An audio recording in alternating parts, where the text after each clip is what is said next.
اعوذ باللہ السمیع العلیم من الشیطان الرجیم بسم اللہ الرحمن الرحیم رب اشرح لی صدری ویسر لی امری واحلل عقدۃ من لسانی ویفقہوا قولی رب یسر ولا تعسر وتمم بالخیر وبک نستعین رب زدنی علما۔ السلام علیکم ورحمۃ اللہ وبرکاتہ۔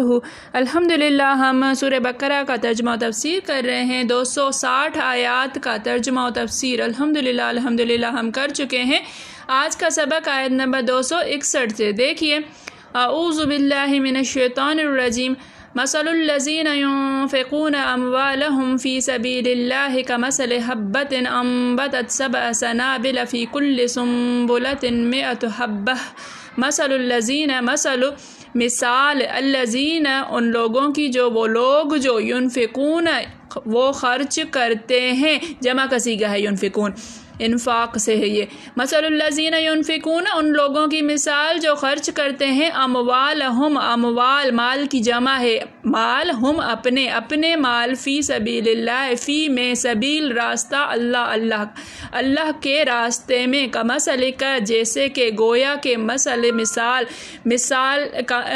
جیسے کہ مثال مانند اس کے حبتن حبہ ایک دانہ، انبتت اگتا ہے، سبع یا اگیں، سبع سات، عربی میں سبع سات کو کہتے ہیں، سنابل بالیں، خوشے، یوں سمجھ لیجئے کہ ٹہنیاں جس طرح سے نکلتی ہیں، درخت کی ٹہنیاں نکلتی ہیں اور جو بیجدار اناج ہوتا ہے اس کی بالیں نکلتی ہیں۔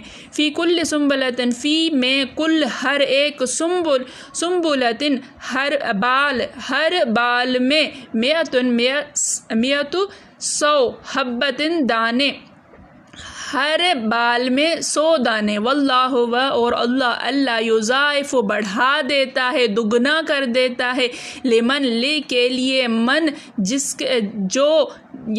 کے لیے، یشاء وہ چاہتا ہے، جس کے لیے وہ چاہتا ہے بڑھا دیتا ہے، واللہ اور اللہ واسع وسعت والا، علیم جاننے والا ہے۔ مثل الذین ينفقون اموالهم فی سبیل اللہ، مثال ان لوگوں کی جو اپنے مال کو اللہ کی راہ میں خرچ کرتے ہیں، کمثل حبۃ انبتت سبع سنابل مانند اس ایک دانے کی جس کی 7 بالیں اگیں، فی کل سنبلۃ مئۃ حبۃ ہر ایک بال میں 100 دانہ ہو، واللہ یضاعف لمن یشاء اور اللہ تعالیٰ بڑھا دیتا ہے جس کسی کے لیے بھی چاہے، واللہ واسع علیم اور اللہ وسعت والا جاننے والا ہے۔ جو لوگ اپنا مال اللہ کی راہ میں خرچ کرتے ہیں، ان کے مال کی مثال اس دانے کی سی ہے جس سے 7 بالیں اگیں اور ہر ایک بال میں 100 دانے ہوں، اور اللہ جس کے مال کو چاہتا ہے زیادہ کرتا ہے، وہ بڑی کشائش والا اور سب کچھ جاننے والا ہے۔ یہ آیت جو ہے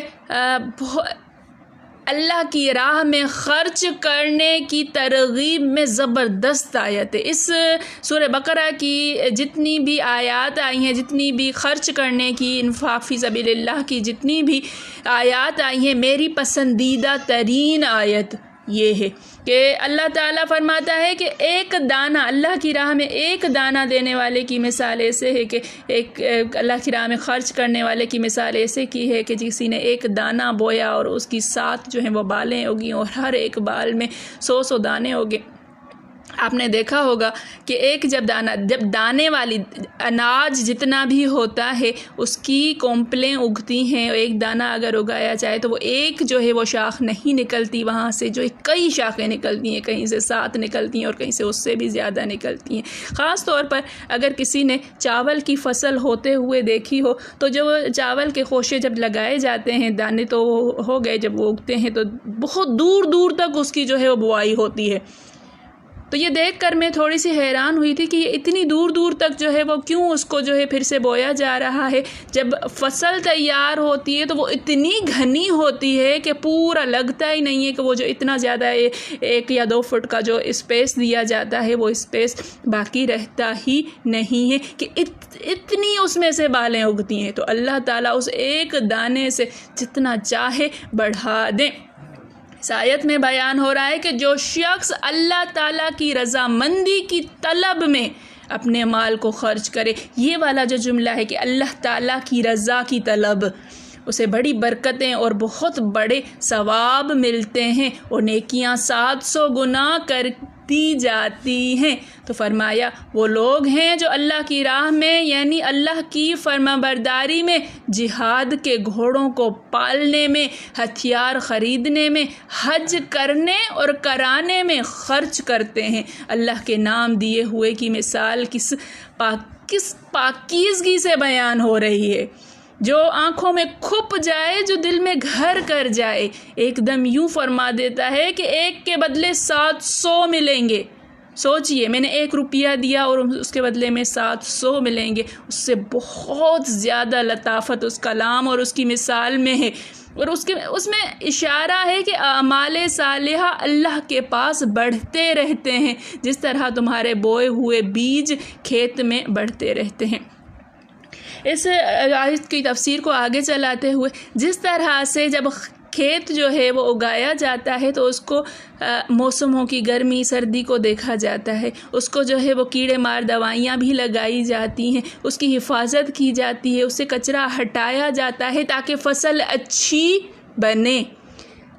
اپنا مال جب اللہ کی راہ میں دیا جاتا ہے نا، تو یہ وہی ہے کہ ایک فصل اگائی جا رہی ہے. اس فصل کو تانوں سے، تشنوں سے، اس فصل کو جو ہے وہ بار بار جتانے سے خراب مت کیا کیجئے، اس کی حفاظت کیا کیجئے. اس کو تناور درخت ہونے یہ وہ پودے ہیں جو ہم لگاتے ہیں جن کو تناور درخت ہونا ہے اور وہ پھل دیں گے. جتنی اس کی حفاظت کی جائے گی، وہ جتنا اس کو بچایا جائے گا وہ اتنا زیادہ پھل دے گا. چھوٹی سی مثال دیتی ہوں آپ کو کہ میں نے 2 دن پہلے بلی کو، بلکہ کل جو ہے بلی کو کچھ کھانے کے لیے دیا. تو اب میں تو اپنی پہلے تو جو ہے وہ میں اس کو اللہ کی رضا کے لیے دے رہی تھی، وہ کھاتی جا رہی تھی، میں دیتی جا رہی تھی. تب بھی وہ مجھے نہیں چھوڑ رہی تھی، اور دو. تو میرے منہ سے نکل گیا کہ آدھی روٹی یہ کھا چکی ہے، اس کے بعد بھی تنگ کر رہی ہے. تو میرا یہ تانا دینا، یہ بار بار بتانا کہ اس کو آدھی روٹی میں کھلا چکی ہوں، یہ جو میرا جو دینا تھا وہ میں نے اپنے الفاظ کے ساتھ ضائع کر دیا. وہ میرا نوالے بنانا، پیار سے دینا، وہ جو کچھ بھی تھا میں نے اس کو تانا دیا، میں نے جتایا. میرا جتانا جو ہے مجھے ایسے لگا کہ میں نے اپنے کیے پر خود پانی پھیر دیا کہ اتنا دیا ہے پھر بھی تو اتنا یہ کھا چکی ہے.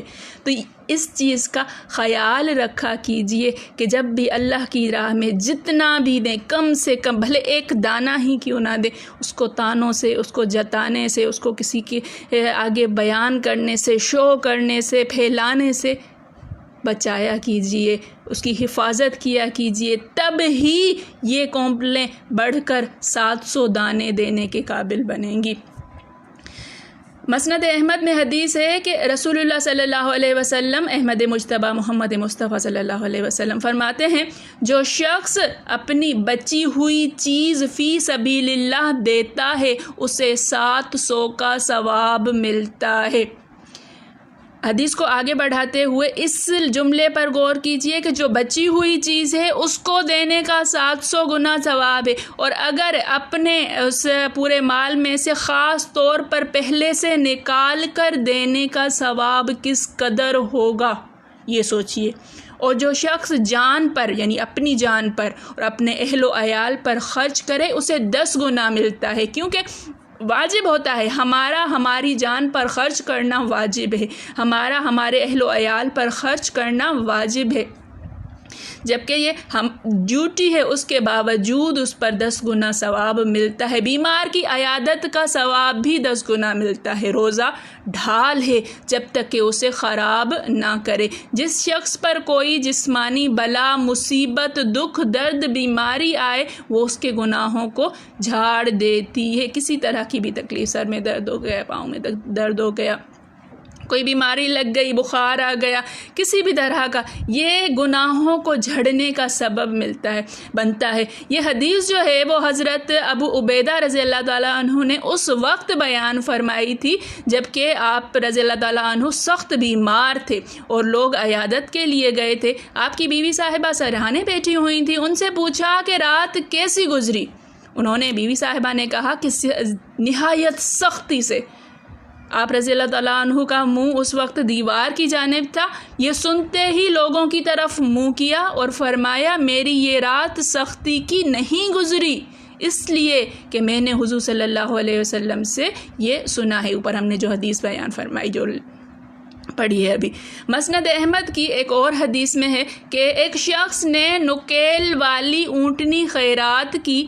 آن حضرت صلی اللہ علیہ وسلم نے فرمایا یہ قیامت کے دن 700 نکیل والی اونٹنیاں پائے گا. مسند کی ایک اور حدیث میں ہے کہ اللہ تعالیٰ نے ابن آدم کی ایک نیکی کو 10 نیکیوں کے برابر کر دیا ہے اور وہ بڑھتی ہی رہتی ہیں 700 تک، مگر روزہ کہ اللہ تعالیٰ فرماتا ہے وہ خاص میرے لیے ہے. روزہ خاص اللہ تعالیٰ فرماتا ہے کہ میرے لیے ہے اور میں آپ کو اس کا اجر و ثواب دوں گا. اب اللہ تعالیٰ کتنا اس کا اجر دیں گے وہ اللہ تعالیٰ ہی جانتے ہیں. روزے دار کی دو خوشیاں ہیں، ایک افطار کے وقت، دوسری قیامت کے دن. روزے دار کے منہ کی بو اللہ کو مشک کی خوشبو سے زیادہ پسند ہے. دوسری حدیث میں اتنی زیادتی اور ہے کہ روزے دار اپنے کھانے پینے کو صرف میری وجہ سے چھوڑتا ہے. آخر میں ہے روزہ ڈھال ہے، روزہ ڈھال ہے. مسند کی ایک اور حدیث میں ہے کہ نماز، روزہ، اللہ کا ذکر، اللہ کی راہ میں خرچ پر 700 گنا بڑھ جاتے ہیں. ابن ابی حاتم کی حدیث میں ہے کہ جو شخص جہاد میں کچھ مالی مدد دے گو خود نہ جائے تاہم اسے ایک کے بدلے 700 کے خرچ کرنے کا ثواب ملتا ہے، اور اگر خود بھی شریک ہوا تو اس 1 درہم کے بدلے 7 لاکھ درہم کے خرچ کا ثواب ملتا ہے. پھر آپ نے جو ہے وہ اسی آیت کی تلاوت کی کہ واللہ یضاعف لمن یشاء واللہ واسع علیم، کہ اللہ تعالیٰ بڑھا دیتا ہے جس کسی کے لیے چاہے. واللہ واسع علیم، وسعت والا، علم والا، بڑے وسیع علم والا ہے اللہ تعالیٰ. حضرت ابو ہریرہ کی حدیث ہے کہ من ذی یقرض اللہ قرضا حسنا، کہ جو کوئی اللہ تعالیٰ کو قرض دے قرضا حسنا، بہترین قرض، فیضاعفہ لہ، تو وہ اس کو بڑھا دیتا ہے اس کے لیے اضعافا کثیرہ، کئی گنا زیادہ. اس آیت کی پیچھے ہم جو ہے 245 آیت اگر آپ کو یاد ہو تو ہم پڑھ چکے ہیں، اس کی پوری تفسیر ہم کر چکے ہیں، کہ جس میں ہے کہ 1 کے بدلے میں 2 کروڑ کا ثواب ملتا ہے. کیوں؟ اللہ تعالیٰ نے کیا بتایا؟ اضعافاً کثیرہ. اب اللہ تعالیٰ کا کثیر کس قدر ہوگا، کتنا ہوگا، ہم میں سے کوئی جو ہے وہ اس کا حساب نہیں لگا سکتا. ابن مردویہ میں ہے کہ جب یہ آیت نازل ہوئی تو نبی کریم صلی اللہ علیہ وآلہ وسلم نے دعا کی کہ اے اللہ میری امت کو کچھ اور زیادتی عطا فرما. اللہ تعالیٰ فرماتا ہے کہ اس کے لیے بڑھا دیتا ہوں اضعافاً کثیرہ، اور حضور کا دعا کرتے ہیں کہ میری امت کے لیے اور زیادتی کر دے، اور زیادہ بڑھا کر عطا کر. آیت نازل ہوتی ہے من ذا الذی یقرض اللہ قرضا حسنا یضاعف لہ اضعافا کثیرہ. اچھا، اوپر والی کہ جو واللہ یضاعف لمن یشاء، جس کے لیے وہ چاہے تو بڑھائے، تو یہ والی آیت نازل ہوئی ہے. پھر آپ نے دوبارہ سے دعا کی ہے، پھر بھی آپ صلی اللہ علیہ وآلہ وسلم نے دعا کی ہے، تو پھر آیت نازل ہوئے انما یوفی الصابرون، اللہ تعالیٰ صبر کرنے والوں کو کون سا اجر دیتا ہے؟ اجرہم بغیر حساب، بغیر حساب کے. اب لاکھوں کروڑوں کی بات نہیں ہو رہی ہے، اب جو ہے وہ 700 کی بات نہیں ہو رہی ہے، اب 10 گنا کی بات نہیں ہو رہی ہے۔ اللہ تعالیٰ کہتا ہے اجرہم بغیر حساب، ان کا اجر بغیر حساب کے ہے، اب کوئی حساب نہیں ہے۔ پس ثابت ہوا کہ جب قدر اخلاص عمل میں ہو، جتنا اخلاص ہمارے عمل میں ہوگا اسی قدر ثواب میں زیادتی ہوتی جاتی ہے۔ اللہ تعالیٰ بڑے وسیع فضل و کرم والا ہے، اللہ تعالیٰ کے ہاں کسی چیز کی کوئی کمی نہیں ہے۔ یہ ہم ہیں گن گن کے دینے والے، یہ ہم ہیں حساب کر کر کے دینے والے، یہ ہم ہیں اللہ تعالیٰ سے بھی حساب رکھتے ہیں، لوگوں سے بھی حساب رکھتے ہیں۔ ہم تو اپنی جان سے حساب رکھتے ہیں، کسی اور سے کیا؟ وہ جانتا بھی ہے کہ کون کس قدر مستحق ہے، اللہ تعالیٰ کو معلوم ہے کس کے عمل میں کتنا اخلاص ہے، وہ جانتا ہے، وہ یہ بھی جانتا ہے کہ کسے استحقاق نہیں ہے، کون مستحق نہیں ہے۔ کوئی جو ہے وہ اپنی پوری ملکیت دے دیتا ہے، خرچ کیے چلا جاتا ہے، لیکن اس کے بدلے میں کیا آتا ہے؟ اس کے اگلے پلڑے میں زیرو آ جاتا ہے۔ کیوں آ جاتا ہے؟ یہ اللہ تعالیٰ ہی جانتا ہے، کیونکہ دلوں کے حال اللہ جانتا ہے۔ اپنے اموال کو کبھی بھی تانوں سے تشنوں سے شو کر کے لوگوں کے سامنے پھیلا کے ضائع مت کیجئے گا۔ یہ جو تانوں والی، یہ جو جتانے والی لو ہے نا، یہ اپنی فصل کو نہ لگنے دیجئے گا۔ فسبحان اللہ والحمدللہ۔ میرے پڑھانے میں، آپ کے پڑھنے میں، میرے سمجھانے میں، آپ کے سمجھنے میں کوئی غلطی خطا بھول چوک ہو گئی ہو تو میں اللہ کے حضور میں توبہ کرتی ہوں اور معافی کی خواستگار ہوں۔ ربنا تقبل منا انک انت السمیع العلیم۔ السلام علیکم ورحمۃ اللہ وبرکاتہ۔